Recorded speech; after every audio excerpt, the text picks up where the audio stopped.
Chapter number 11 है alcohol, phenols और ether. तो सबसे पहले तीनों चीज़ें होती क्या हैं उसके बारे में पता होना चाहिए। इसका जनरल फार्मूला होता है अल्कोहल का ROH। फिनोल का मतलब क्या है, एक बेंजीन का रिंग होगा और उसके ऊपर OH लगा रहेगा, ठीक है। और ईथर क्या होता है, ईथर होता है तुम्हारा ROR। जनरल फार्मूला है ये तीनों का, तो पता होना चाहिए। अब इसमें अगर ध्यान से देखोगे, अब ये हाइब्रिडाइजेशन जब हम कभी भी पता लगाते हैं, कोई भी मॉलिक्यूल दे देगा और बोलेंगे कि हाइब्रिडेशन निकालो, तो हाइब्रिडेशन निकालने के लिए इम्पॉर्टेंट है कि उस एटम के अराउंड जो है बॉन्ड काउंट करो, और बॉन्ड नहीं है तो लोन पेयर काउंट करो। अगर मैं बोलूँगा इसका क्या हाइब्रिडाइजेशन है, तो ये वाला कार्बन देखो, इसके अराउंड बॉन्ड कितना है, 1 2 3 4, 4 बॉन्ड है, तो इसका हाइब्रिडेशन क्या हो जाएगा, sp3 हाइब्रिडेशन, ठीक है। वैसे ही ऑक्सीजन देखोगे अगर ध्यान से, तो एक बॉन्ड, दो बॉन्ड, और ये दो लोन पेयर है, इसका मतलब एक बॉन्ड हो गया, और ये एक और लोन पेयर है, मतलब एक और बॉन्ड हो गया, 4 हो गया। इसलिए इस ऑक्सीजन के अराउंड भी हाइब्रिडेशन कितनी होगी, sp3। अगर सिंगल बॉन्ड होता तो हाइब्रिडेशन क्या होता है, sp। अगर डबल बॉन्ड होता तो क्या हो जाता, डबल बॉन्ड हो जाता तो दो बॉन्ड है तो sp। ट्रिपल बॉन्ड होता तो क्या हो जाता, sp2, एक s 2 p। और अगर तीन बॉन्ड है तो तीन बॉन्ड है तो sp2 हो गया, और 4 बॉन्ड हो गया तो sp3 हो गया, ठीक है। उसके बाद सबसे पहले है प्रिपरेशन ऑफ अल्कोहल। अल्कोहल बनता कैसे कैसे है, बहुत सारे तरीके हैं बनाने के।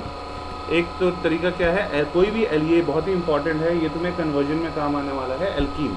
तो एल्कीन में क्या क्या है, इसका अगर मार्कोनिकॉफ एडिशन होता है, या फिर इसमें डाल देते हैं मान लो B2H6 या in the presence of H2O2, तो किस में कन्वर्ट हो जाता है, एल्कीन, अल्कोहल में कन्वर्ट हो जाता है डायरेक्ट। इससे क्या याद रखना है कि अगर कोई डबल बॉन्ड वाली चीज़ है मेरे पास, उसको अगर ROH में कन्वर्ट करना है तो मार्कोनिकॉफ एडिशन होगा, तो उसके लिए बोरेन प्लस H2O2 के प्रेजेंस में ऑटोमेटिकली चेंज हो जाता है अल्कोहल में, ठीक है। उसके बाद है एस्टर से अल्कोहल बनाना। अब ये एस्टर क्या चीज़ होता है, एस्टर का जनरल फॉर्मूला होता है RCOOR, ठीक है। इसका नाम ऐसे लिखते हैं, लास्ट में OH, methanol, methane ethanol, ethane ethanol, तो OH इसका सफिक्स होता है, ठीक है। तो एस्टर्स में अगर उसका रिडक्शन कर देंगे हम ROOH का, ROOR का, उसमें अगर कोई रिड्यूसिंग एजेंट डाल दे रहे हैं या H2 in the presence of catalyst, तो भी टूट के वो किस में चेंज हो जाता है, अल्कोहल में चेंज हो जाता है। और अगर एल्डिहाइड और कीटोन से बात करें, तो एल्डिहाइड या कीटोन में अगर हम NaBH4 या फिर LiAlH4 या ग्रिग्नार्ड रिएजेंट डालें, तो फिर हमारा एल्डिहाइड और कीटोन भी किस में चेंज हो जाता है, अल्कोहल में। तो ये है क्या, LiAlH4, ये पता होना बहुत ही इंपॉर्टेंट है। ये स्ट्रॉन्ग रिड्यूसिंग एजेंट है। तो स्ट्रॉन्ग रिड्यूसिंग एजेंट जब हम डालते हैं एल्डिहाइड या कीटोन में, तो वो अल्कोहल में कन्वर्ट हो जाता है। उसके बाद बात करते हैं कार्बोक्सिलिक एसिड। तो कार्बोक्सिलिक एसिड में भी उसको रिड्यूस करेंगे, यानी रिड्यूसिंग एजेंट डालेंगे, strong reducing agent. LiAlH4 strong reducing agent है, तो कार्बोक्सिलिक एसिड का जनरल फार्मूला क्या होता है, RCOOH। तो वो चीज़ चेंज हो जाता है अल्कोहल में। अगर इसमें मैं पार्शियल रिड्यूसिंग एजेंट डालता, तब किस में चेंज होता है ये कार्बोक्सिलिक एसिड, एल्डिहाइड में। फिर उसमें पार्शियल रिड्यूसिंग एजेंट डालता, फिर वो किस में चेंज हो जाता, अल्कोहल में, ठीक है। अब स्ट्रक्चर ऑफ फिनोल के बारे में बात करते हैं। फिनोल देखो कैसे है, एक बेंजीन का रिंग है और उसके साथ क्या लगा हुआ है, OH, उसी को बोला जाता है फिनोल। और इसमें अगर ऑक्सीजन की बात करें, ROH में ऑक्सीजन का हाइब्रिडेशन कितना था, sp3 था, लेकिन फिनोल में ऑक्सीजन का हाइब्रिडेशन क्या होता है, sp2 हाइब्रिडेशन होता है। कैसे, बॉन्ड काउंट कर लो, ठीक है, तो बॉन्ड काउंट करके पता लग जाएगा, sp2 हाइब्रिडेशन होता है। उसके बाद प्रिपरेशन ऑफ फिनोल कैसे कैसे बना सकते हो, बहुत अच्छा तरीका है। बेंजीन का रिंग लो, बेंजीन में ओलियम डालो, और उसके बाद उसके ऊपर SO3H लग जाएगा, यानी सल्फोनिक एसिड बन जाएगा, और फिर उसमें NaOH डाल देते हैं, तो उसके बाद फिर मिल जाता है फिनोल, ठीक है। ये फिनोल है। या फिर क्लोरोबेंजीन है अगर तुम्हारे पास, तो उसमें NaOH डाल दो, टेम्परेचर 623 केल्विन और थोड़ा एटमॉस्फेरिक प्रेशर। तो सबसे पहले ONA ऊपर लगेगा, फिर ये रीअरेंज होगा, और रीअरेंज होकर किस में चेंज हो जाएगा, HCl डालने पे फिनोल में चेंज हो जाएगा। उसके बाद वो अगर याद हो तो भी ठीक है, याद ना हो तो भी ठीक है। लेकिन अगर बात करते हैं क्यूमिन, ये इंपॉर्टेंट रिएक्शन है इस चैप्टर का। तो क्यूमिन में क्या होता है, कहीं क्यूमिन मिल गया? तो क्यूमिन इम्पॉर्टेंट है ये फिनोल जो है इसमें पानी डाल देते हैं पहले, तो उसके बाद पानी डालने पे क्या है, क्यूमिन हाइड्रो पेरोक्साइड बन जाता है, फिर उसमें ऑक्सीजन डालते हैं तो उसके बाद क्यूमिन में चेंज हो जाता है।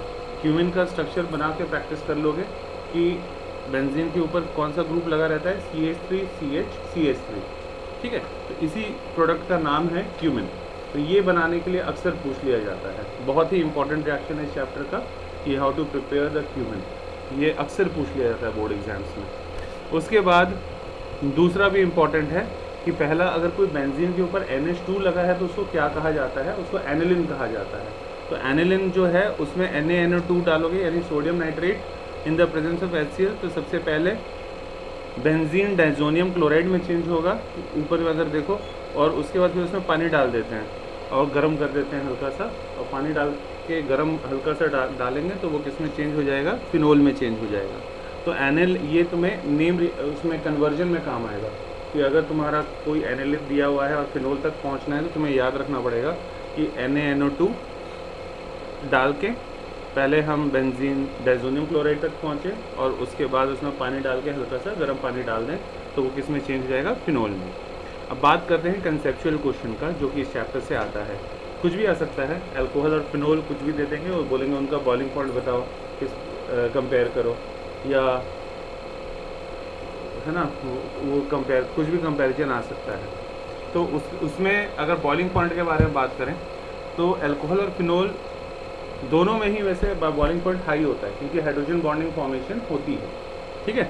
लेकिन अगर कंपेयर करें तो OH ग्रुप जो है अल्कोहल में और फिनोल में इन्वॉल्व होता है इंटरमॉलिक्यूलर हाइड्रोजन बॉन्डिंग बनाने में। तो हाइड्रोजन बॉन्डिंग जो भी बनाएगा तो उसका बॉइलिंग पॉइंट हाई होगा। तो बॉइलिंग पॉइंट अल्कोहल और फिनोल का इंक्रीज होते जाता है जैसे जैसे नंबर ऑफ कार्बन एटम बढ़ते जाए, और वो क्यों होता है ये रीज़न पूछ लेते हैं, तो ये तुम्हें याद करके रखना पड़ेगा कंसेप्चुअल क्वेश्चन में। क्योंकि क्योंकि सरफेस एरिया बढ़ गया तो वीक वॉन्डर वॉल जो फोर्सेज है वो भी बढ़ जाता है सरफेस एरिया के बढ़ने से। और अल्कोहल में क्या होता है, बॉइलिंग पॉइंट कम होता है जैसे जैसे उसकी ब्रांचिंग बढ़ते जाती है क्योंकि हिंड्रेंस बढ़ते जाता है। और ये इसलिए होता है क्योंकि वॉन्डर वॉल फोर्सेज जो है वो डिक्रीज हो जाता है जैसे जैसे सरफेस एरिया कम होते जाएगा। तो उसके बाद सॉल्युबिलिटी अगर बात करें तो अल्कोहल हमें पता ही है कि अल्कोहल और फिनोल दोनों ही वाटर में सॉल्युबल होते हैं। और पूछे कि क्यों होते हैं सॉल्युबल, तो सिर्फ ये दोनों चीज़ नहीं, दुनिया में कोई भी चीज़ अगर पूछ रहा है कि भाई शुगर जो है, सॉल्ट जो है पानी में कैसे डिजॉल्व हो जाता है, क्योंकि वो हाइड्रोजन बॉन्डिंग बना लेता है। तो मतलब जनरल आंसर है इसका, तो वो इसके लिए भी वही वैलिड है। अब केमिकल प्रॉपर्टी के बारे में अगर बात करें तो केमिकल प्रॉपर्टी में एस्टरिफिकेशन क्या होता है, एस्टर्स बनाना मतलब हमें कहाँ पहुँचना है, RCOO R तक पहुँचना है। तो एस्टरिफिकेशन बहुत ही सिंपल रिएक्शन है, ये क्लास 10th वाला ही है, चैप्टर नंबर 4 जो सिलेबस से हटा दिया गया था 2 साल पहले। तो एस्टरिफिकेशन में क्या होता है, एक अल्कोहल लेते हैं ROH और एक कार्बोक्सिलिक एसिड लेते हैं RCOOH, और दोनों जब कंबाइंड होते हैं तो बीच में से वाटर निकल जाता है और कोने कोने वाले ग्रुप जो होते हैं आपस में चिपक जाते हैं और वो बन जाता है RCOOR, मतलब एस्टर बन जाता है। तो एस्टर बनाने के प्रोसेस को ही कहा जाता है एस्टरिफिकेशन, ठीक है। स्वीट इन स्मेल होता है। उसके बाद पहले वाला जो रिएक्शन था वो था कि एल्कीन जो है अल्कोहल में हम कैसे चेंज करें, ये फिनोल में कैसे चेंज करें। अब ये भी तुम्हें उसमें काम आने वाला है कन्वर्जन में कि अगर अल्कोहल से डबल बॉन्ड तक पहुंचना है तो क्या करें। तो ये मैं बाद में जब कन्वर्जन करेंगे तो पूरा ऑर्गेनिक खत्म हो जाएगा। जो कन्वर्जन सबसे इंपॉर्टेंट है, 4 मार्क्स का आता है, तो उसमें मैं तुम्हें 7 रिएक्शंस ऐसे बताऊंगा जिसमें तुम्हें कहीं से कहीं तक भी पहुंचना हो तो ईजिली पहुंच सकते हो। उन स्टेप्स को याद रखना है, 7 स्टेप्स को, चाहे सिंगल बॉन्ड से डबल बॉन्ड से ट्रिपल बॉन्ड, या अल्कोहल से एल्डिहाइड से कीटोन, है ना। और उसके बाद फिर उल्टा जब वापस आना है तो क्या करना है, वो सारी चीज़ें सिखाऊंगा लास्ट में जब ऑर्गेनिक ख़त्म हो जाएगा। तो सबसे पहले ये इंपॉर्टेंट क्या है, अल्कोहल से अगर एल्कीन में जाना है तो उसमें प्रोटिक एसिड डाल देते हैं। प्रोटिक एसिड क्या होता है, या तो कॉन्सेंट्रेटेड H2SO4 या कॉन्सेंट्रेटेड फॉस्फोरिक एसिड यानी H3PO4, ठीक है। H3PO4 कौन सा एसिड होता है, फॉस्फोरिक एसिड। या और कैटलिस्ट कौन सा डालते हैं, एनहाइड्रस जिंक क्लोराइड या एल्यूमिना डाल देते हैं। एल्यूमिना क्या होता है, Al2O3, तो उसको डालने पे डायरेक्ट ही जो है हमारा अल्कोहल वो किसमें चेंज हो जाता है, डबल बॉन्ड में चेंज हो जाता है। अब नीचे वाले देखो, अल्कोहल अगर है हमारे पास, अगर हम थोड़ा सा यानी पार्शियल ऑक्सीडेशन करेंगे तो वो चेंज होगा एल्डिहाइड में, फिर उसमें पार्शियल ऑक्सीडेशन करेंगे तो वो चेंज होगा कार्बोक्सिलिक एसिड में। और लेकिन अगर मुझे डायरेक्ट अल्कोहल से कार्बोक्सिलिक एसिड तक पहुंचना है तब मैं क्या करूँगा, स्ट्रॉन्ग ऑक्सीडाइजिंग एजेंट डाल दूँगा। तो अगर मैं स्ट्रॉन्ग ऑक्सीडाइजिंग एजेंट डाल दूंगा तो डायरेक्ट ही अल्कोहल जो है मेरा वो कार्बोक्सिलिक एसिड में चेंज हो जाएगा। तो दो रास्ते हैं अल्कोहल से कार्बोक्सिलिक एसिड तक पहुंचने के। यानी अगर थोड़ा थोड़ा वाला ऑक्सीडेशन वाला एजेंट डालूंगा तो पहले अल्कोहल से एल्डिहाइड और फिर एल्डिहाइड से कार्बोक्सिलिक एसिड, और अगर मेरे को डायरेक्ट ही पहुंचना है तो स्ट्रॉन्ग ऑक्सीडाइजिंग एजेंट डाल दूंगा। कौन से होते हैं स्ट्रॉन्ग ऑक्सीडाइजिंग एजेंट? तो ये वाला होता है, एक तो acidified potassium permanganate. Potassium permanganate का केमिकल फार्मूला क्या होता है, लिख लेना, ये स्ट्रॉन्ग ऑक्सीडाइजिंग एजेंट होता है KMnO4। अगर इतना बड़ा इंग्लिश नहीं लिखना है मुझे तो मैं क्या लिख दूंगा सिर्फ वहाँ पे KMnO4। या एक और होता है strong oxidising agent, strong oxidising agent होता है, उसे कहते हैं K2Cr2O7। K2Cr2O7 K2Cr2O7 होता क्या है, पोटेशियम डाइक्रोमेट। ठीक है, पोटेशियम डाइक्रोमेट होता है। ठीक है, तो पोटेशियम डाइक्रोमेट। उसके बाद 3 रिएक्शंस इस चैप्टर का, ये तीनों ही बहुत ही इंपॉर्टेंट है। अगर प्राइमरी अल्कोहल है यानी ROH, अगर उसमें कॉपर 573 डालूंगा और CrO3 तो वो किस में चेंज हो जाएगा, एल्डिहाइड में। लेकिन अगर सेकेंडरी अल्कोहल है उसमें अगर सेम यही कॉपर डालूंगा 573 केल्विन डाल करूँगा in the presence of CrO3 तो ये सेकेंडरी अल्कोहल किसमें चेंज हो जाएगा, कीटोन में। और अगर टर्शरी अल्कोहल डालूंगा और सेम कॉपर और 573 केल्विन पे गर्म करूंगा और एक ऑक्सीडाइजिंग एजेंट डाल दूंगा तो वो किस में चेंज हो जाता है, एल्कीन। तो ये इस चैप्टर में ये 3 रिएक्शन सबसे इंपॉर्टेंट रिएक्शन है। ठीक है, ये आना ही आना चाहिए। पूछ लेते हैं कैसे भी, या तो थ्योरेटिकल फॉर्म में या रिएक्शन एज इट इज दे देते हैं। ठीक है, केमिकल प्रॉपर्टी के बारे में बात करें तो मेटल्स के साथ रिएक्ट होगा तो ONA यानी सोडियम फिनॉक्साइड में चेंज हो जाएगा। एस्टरिफिकेशन वही, वो तो सिंपल है। सारे रिएक्शंस यहाँ पे टेबुलर किए हुए हैं, देखो ध्यान से। इसमें सबसे इंपॉर्टेंट क्या है, पहले हम बात करेंगे सबके बारे में, और इतने सारे याद नहीं होगा तो उसके बाद हम बात करेंगे कि कौन कौन सा याद करने लायक है।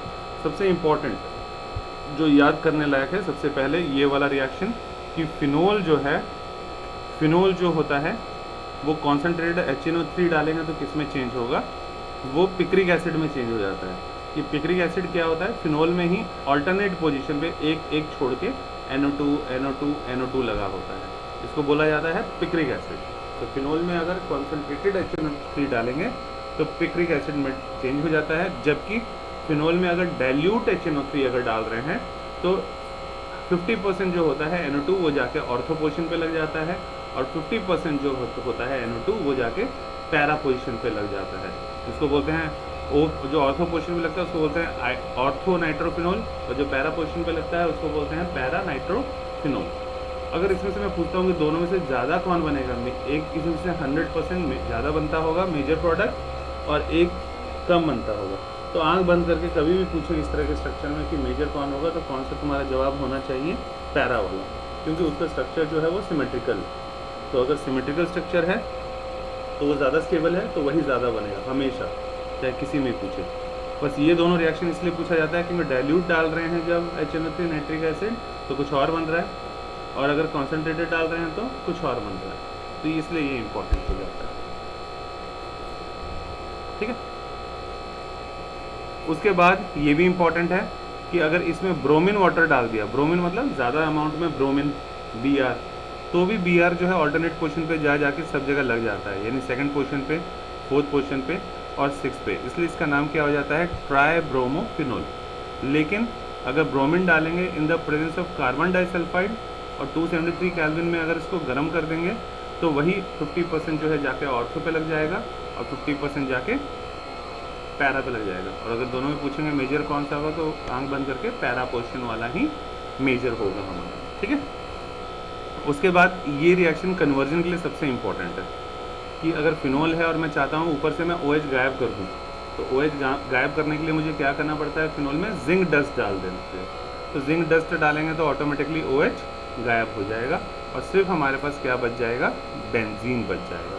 बाकी रिएक्शंस याद करो तो भी ठीक है, नहीं याद करो तो भी चलेगा, ठीक है। तो सबसे इंपॉर्टेंट इसमें यही रिएक्शन है इस चैप्टर में फिनोल्स के, कि डाइल्यूट HNO3 के साथ क्या बना रहा है, कॉन्सेंट्रेटेड HNO3 के साथ क्या बना रहा है, फिर ब्रोमीन वाटर के साथ क्या बना रहा है, और bromine in the presence of carbon disulphide में क्या बना रहा है। और बस यही रिएक्शन है जो कि सबसे इम्पोर्टेंट है, ठीक है। अब बात करते हैं थोड़ी केमिकल प्रॉपर्टीज़, फिजिकल प्रॉपर्टीज़ के बारे में। एसिडिक नेचर फिनोल और अल्कोहल के बारे में। तो अगर हम एसिडिक नेचर के बारे में बात करें तो फिनोल का सबसे ज़्यादा होगा, वाटर का उससे कम, प्राइमरी अल्कोहल का उससे कम, सेकेंडरी का उससे कम और टर्शरी का उससे कम। प्राइमरी को और क्या बोलते हैं, 1 डिग्री अल्कोहल, सेकेंडरी को 2 डिग्री अल्कोहल एंड टर्शरी को 3 डिग्री अल्कोहल कहा जाता है, ठीक है। तो एसिडिक कैरेक्टर अल्कोहल का होता है, पूछेंगे क्यों होता है, क्योंकि OH बॉन्ड का नेचर जो होता है वो पोलार होता है। पोलार मतलब क्या, एक तरफ पॉजिटिव एक तरफ नेगेटिव, इस तरह का होता है। एल्काइल ग्रुप जो होता है इसमें जो R ग्रुप लगा रहता है वो इलेक्ट्रॉन रिलीजिंग ग्रुप है, चाहे वो एल्काइल में तो मिथाइल लगा लो CH3 या इथाइल लगा लो C2H5, ठीक है। तो ये इलेक्ट्रॉन रिलीजिंग करने की वजह से कैसा इफेक्ट शो करता है, इंडक्टिव इफेक्ट या प्लस आई इफेक्ट शो करता है। और इस प्लस आई इफेक्ट के कारण ही जो कि अल्काइल ग्रुप शो कर रहा है, plus I effect, electron density oxygen में लगातार बढ़ते जाती है। तो अगर ऑक्सीजन में लगातार इलेक्ट्रॉन की डेंसिटी बढ़ती जाएगी और इसकी वजह से क्या होगा, जो O और H के बीच में जो पोलैरिटी था वो कम होते जाता है। तो अगर इंडक्टिव इफेक्ट बढ़ेगा तो पोलैरिटी कम होगा, ठीक है। तो कम होगा तो जिसकी वजह से एसिडिक स्ट्रेंथ जो होगा वो भी कम होगा। तो ये बहुत ही इंपॉर्टेंट कंसेप्चुअल क्वेश्चन है इस चैप्टर का, जो अक्सर पूछ लेते हैं, ठीक है। इंक्रीजिंग ऑर्डर में पूछ सकते हैं या डिक्रीजिंग ऑर्डर में पूछ सकते हैं, दोनों में से कोई सा भी ऑर्डर पूछ सकते हैं, ठीक है। उसके बाद फिनोल जो होता है वो और अल्कोहल में कौन सा ज़्यादा एसिडिक होता है, अगर पूछेंगे तो फिनोल ज़्यादा एसिडिक होता है एज कम्पेयर टू अल्कोहल। फिर रीज़न पूछ देंगे कि बताओ क्यों। तो हाइड्रोक्सिल ग्रुप डायरेक्टली अटैच होता है sp2 हाइब्रिडाइज कार्बन जो बेंजीन रिंग में प्रेजेंट है उसके साथ, तो जिसके वजह से जो होता है रिंग जो होगा वो एक्ट करेगा as a electron withdrawing group, तो वो बिहेव करेगा as a electron withdrawing group. जबकि अल्कोहल में क्या होता है, हाइड्रोक्सिल ग्रुप वो अटैच होता है जो अल्काइल ग्रुप से, वो इलेक्ट्रॉन रिलीजिंग इफेक्ट शो कर रहा है। तो जो इलेक्ट्रॉन रिलीजिंग इफेक्ट शो करेगा तो यानी प्लस आई इफेक्ट शो करेगा, और प्लस आई इफेक्ट शो कर रहा है तो जिसकी वजह से पोलैरिटी कम हो जाएगा, और अगर पोलैरिटी कम हो गया अल्कोहल में तो एसिडिक स्ट्रेंथ भी कम हो जाएगा, ठीक है। तो इस तरह से हम उसका आंसर अपने लैंग्वेज में भी दे सकते हैं अगर समझ में आ गया तो, है ना। नहीं तो फिर यही चीज़ याद कर लेना पड़ता है, ठीक है, बहुत ही इंपॉर्टेंट है। तो याद रखना sp2 हाइब्रिडाइज कार्बन जो होता है उसमें हायर इलेक्ट्रोनेगेटिविटी होता है as compared to sp3 hybridise carbon, इसलिए पोलैरिटी OH बॉन्ड जो फिनॉल्स में प्रेजेंट होता है वो हायर होता है एज कम्पेयर टू अल्कोहल, जिसकी वजह से आयोनाइजेशन ऑफ फिनॉल वो हायर हो जाता है एज कम्पेयर टू अल्कोहल। तो आयोनाइजेशन ऑफ अल्कोहल और फिनॉल इस तरह से होते हैं। तो इसमें ये चीज़ आ जाता है एग्जाम में, ये एल्कोक्साइड आयन का। तो इसमें हो क्या रहा है, ये एक बार हाथ से बना कर प्रैक्टिस करना पड़ता है। इसको एल्कोक्साइड आयन कहा जाता है। तो ये नेगेटिव चार्ज जो होता है ये नेगेटिव वाला जब इधर आएगा तो यहाँ डबल बॉन्ड बन गया, तो यहाँ देखो डबल बॉन्ड बन गया, लेकिन डबल बॉन्ड है और इलेक्ट्रॉन है, इनके बीच में रिपल्शन होगा तो ये डबल बॉन्ड वाला जो है इसके ऊपर जो है नेगेटिव चार्ज जो आया ये वापस यहाँ आ जाएगा, तो यहाँ डबल बॉन्ड बन जाएगा, यहाँ डबल बॉन्ड बन गया। लेकिन फिर यहाँ डबल बॉन्ड बन गया तो डबल बॉन्ड और डबल बॉन्ड दोनों एकदम अगल बगल नहीं हो सकते, क्योंकि अगर अगल बगल होंगे तो वो अनस्टेबल हो जाता है। तो इसकी वजह से होता क्या है, जो दूसरा वाला जो डबल बॉन्ड है वो टूट जाता है और वो इलेक्ट्रॉन कहाँ आ जाता है, यहाँ पे आ जाता है, यहाँ पे आ गया। अब उसके बाद फिर ये आगे जाएगा तो फिर यहाँ डबल बॉन्ड बन जाएगा, तो ये अगल बगल डबल बॉन्ड बन नहीं सकते, तो इसीलिए यहाँ जो नेक्स्ट वाला अगर डबल बॉन्ड था वो टूट गया, वो टूट के फिर इलेक्ट्रॉन इसके ऊपर आ गया, फिर वो इलेक्ट्रॉन आगे जाएगा, फिर यहाँ डबल बॉन्ड बना लेगा, फिर डबल बॉन्ड और इधर वाला डबल बॉन्ड अनस्टेबल हो जाएंगे, तो ऊपर वाला टूट जाएगा और फिर इलेक्ट्रॉन ऊपर आ जाएगा। तो जहाँ जहाँ ये पहुँचा, यहाँ नेगेटिव नेगेटिव जहाँ दिया हुआ है, नेगेटिव नेगेटिव जहाँ साइन है, यहाँ कई बार कंसेप्शन पूछ लेते हैं कि किस किस पॉइंट पे इलेक्ट्रॉन की डेंसिटी ज़्यादा हो जाती है। तो जहाँ जहाँ नेगेटिव का साइन दिख रहा है वहाँ पे इलेक्ट्रॉन का वैल्यू या डेंसिटी ज़्यादा हो जाता है, ये याद रखना है, ठीक है। तो डी लोकलाइजेशन, इसको इंग्लिश में बोला जाता है कि क्या हो रहा है, नेगेटिव चार्ज का डी लोकलाइजेशन हो रहा है, यानी शिफ्ट हो रहा है वो, और जिसके वो कारण क्या बन जाता है, फिनॉक्साइड आयन जो होता है, फिनॉक्साइड आयन वो ज़्यादा स्टेबल होता है और फेवर करता है कि फिनॉल का आयोनाइजेशन हो जाए, ठीक है। लेकिन कोई चार्ज डीलोकलाइजेशन फिनॉल में नहीं होता, और उसका रिजोनेंस स्ट्रक्चर जो होता है चार्ज सेपरेशन, जिसकी वजह से फिनॉल मॉलिक्यूल जो होगा वो हमेशा ही कम स्टेबल होगा। तो फिनॉल वाला कम स्टेबल होगा as compared to alkoxide ions. अब इसमें देखो एक तो ये आ जाता है, दो में से कोई एक ज़रूर आता है, या तो एल्कोक्साइड आयन वाला आ जाता है या यहाँ पे फिनॉक्साइड आयन वाला आ जाता है। इन दोनों में कंपैरिजन आ जाता है कई बार, तो किसी का भी आता है, इसका आने का चांसेस ज़्यादा होता है। इसमें भी सेम वही होगा, देखो ध्यान से, इलेक्ट्रॉन था यहाँ आया, अब यहाँ पे आएगा तो एक बॉन्ड बना लेगा। अब ये डबल बॉन्ड और डबल बॉन्ड अनस्टेबल हो गया, तो ये अगला वाला डबल बॉन्ड टूट जाएगा और ये इलेक्ट्रॉन इधर आ जाएगा, तो इधर आ गया। अब ये आगे इलेक्ट्रॉन का शिफ्ट होगा जब, फिर यहाँ डबल बॉन्ड आ जाना चाहिए, लेकिन डबल बॉन्ड और डबल बॉन्ड दोनों अनस्टेबल है, तो जिसकी वजह से फिर ये टूटेगा, फिर ये इलेक्ट्रॉन्स यहाँ आ गया, फिर ये आगे शिफ्ट होगा, फिर यहाँ डबल बॉन्ड बनेगा, लेकिन डबल बॉन्ड अनस्टेबल है, तो अगला वाला फिर से टूट जाएगा और वो इलेक्ट्रॉन इसके ऊपर आ गया।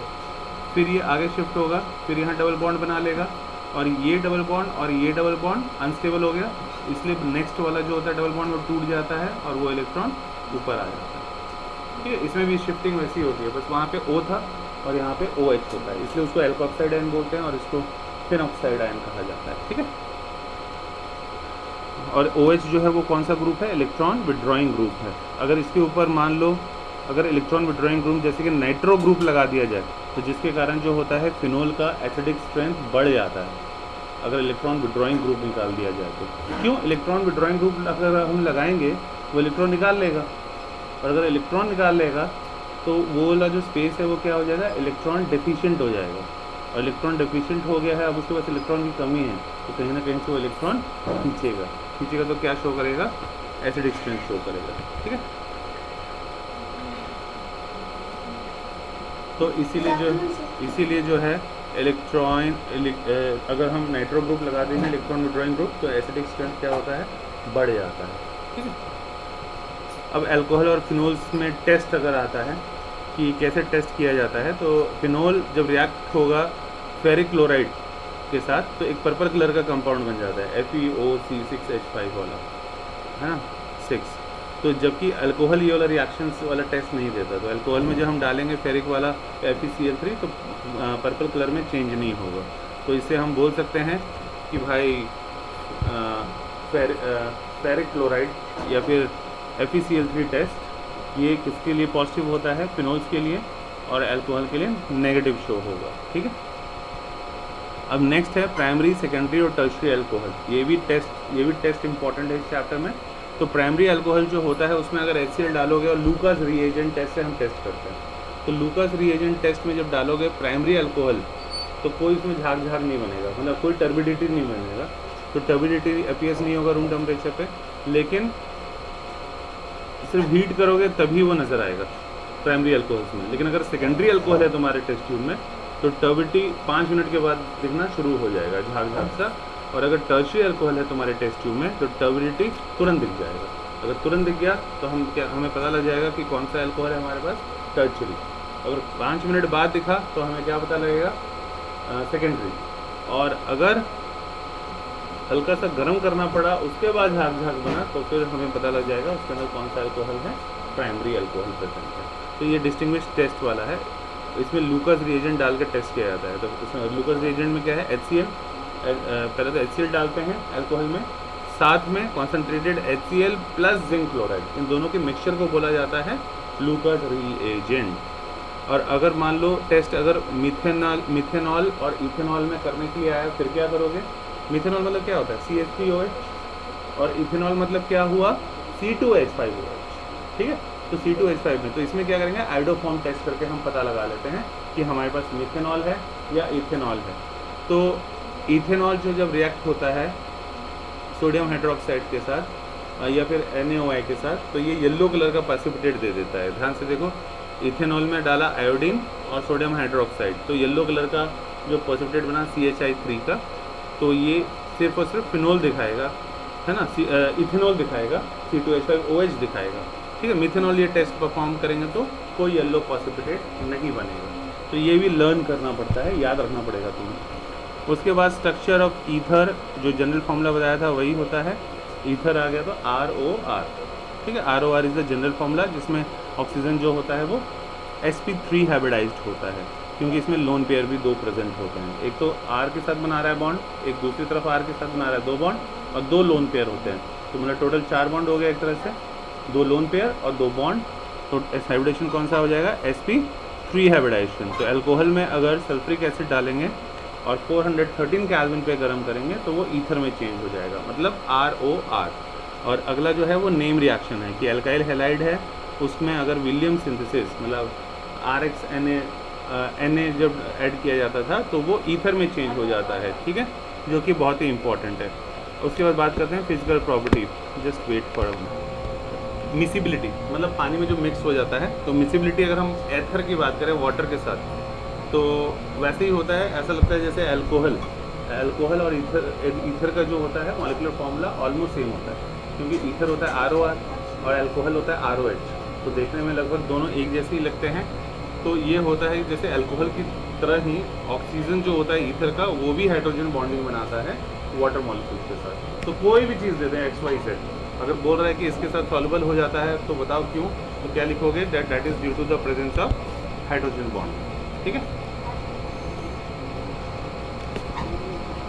उसके बाद ये वाला पहले ही बता दिया था, electronic substitution of aromatic ether का अगर है, ये आता नहीं होगा, ज़्यादातर एल्कोक्साइड आयन का आएगा, नहीं तो फिनॉक्साइड आयन का आएगा। तो इसमें इतना मेहनत करने की ज़रूरत नहीं है, बस ये ओवरऑल रिएक्शंस जो है बस इतना ही है इसमें, और कुछ भी नहीं है, ठीक है। फिजिकल प्रॉपर्टी याद रखना है, प्राइमरी अल्कोहल के साथ, सेकेंडरी अल्कोहल के साथ, टर्शरी अल्कोहल के साथ, और वो टेस्ट टर्बिडिटी वाला, तो टर्शरी होगा तो तुरंत बन जाएगा, सेकेंडरी होगा तो 5 मिनट बाद बनेगा, और प्राइमरी होगा तो हल्का सा गर्म करना पड़ेगा, तब टर्बिडिटी शो करेगा प्राइमरी अल्कोहल्स, ठीक है। और उसके बाद फिर कौन सा इंपॉर्टेंट है? एक पिक्रिक एसिड वाला रिएक्शन बहुत ही इंपॉर्टेंट है, यानी डाइल्यूट HNO3 और कॉन्सेंट्रेटेड HNO3 वाला, एक ब्रोमीन वाला और एक ब्रोमाइन वाटर वाला, और एक ब्रोमीन प्लस कार्बन डाइसल्फाइड वाला, वो इम्पॉर्टेंट है। और एक एल्कीन से अल्कोहल या अल्कोहल से एल्कीन कैसे बनाना है। बस अगर ये तुम्हें आता है इस चैप्टर से, इसका मतलब तुम्हें एल्डिहाइड, अल्कोहल, ईथर के बारे में आता है, ठीक है।